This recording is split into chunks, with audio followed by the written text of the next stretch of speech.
চলো আজকে তোমাদেরকে দেখাবো সোয়াবিনের কাটলেট ঠিক কিভাবে বানায়। তো এর জন্য লাগবে লবণ আর সোয়াবিন। এখানে 10 টাকার প্যাকেটের যে সোয়াবিন আসে ওই সোয়াবিন ইউজ করেছি।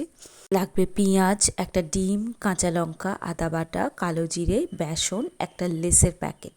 বাস এই উপকরণগুলো হলেই কিন্তু তুমি একটা সুন্দর সোয়াবিনের কাটলেট বানাতে পারবে।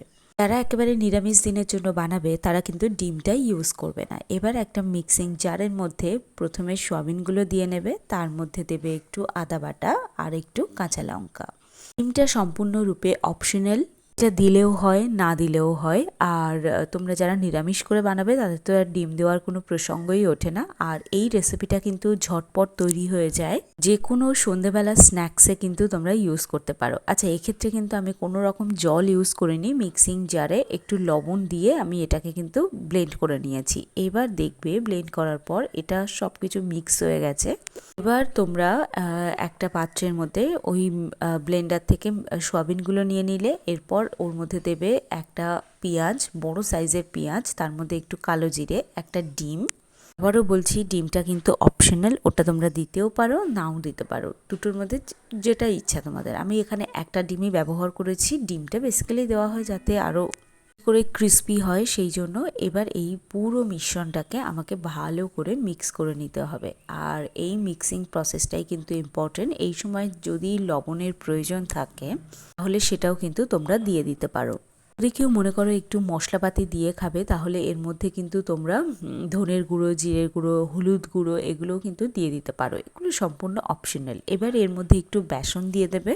বেসনটা হচ্ছে বেসনও দিতে পারো, কর্নফ্লাওয়ারও দিতে পারো, যেটা তোমার কাছে অ্যাভেলেবেল থাকবে সেটাই। আমি বেসন দিয়ে করেছি কারণ কর্নফ্লাওয়ারটা সচরাচর কারোর বাড়িতেই অ্যাভেলেবেল থাকে না।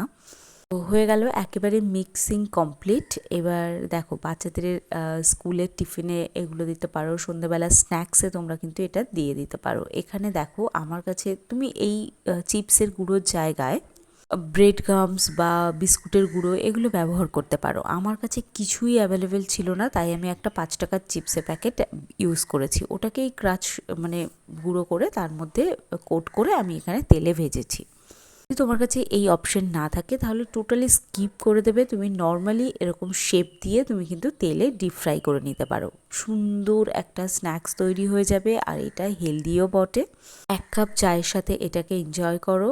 বৃষ্টির দিন হোক বা এই গরমে সন্ধ্যাবেলা স্ন্যাক্স হোক, খুব হেলদি একটা রেসিপি। তোমরা ডেফিনেটলি ট্রাই করো আর জানিও যে কেমন লাগলো তোমাদের। একটু টমেটো কেচাপের সাথে এটাকে সার্ভ করতে পারো। ভীষণ সুন্দর একটা লোভনীয় রেসিপি। আশা করি বাচ্চাদেরকে এর থেকে ভালো উপায়ে প্রোটিন খাওয়ানোর কিন্তু আর অপশন নেই। তো চলো, দেখা হচ্ছে একটা নতুন রেসিপিতে।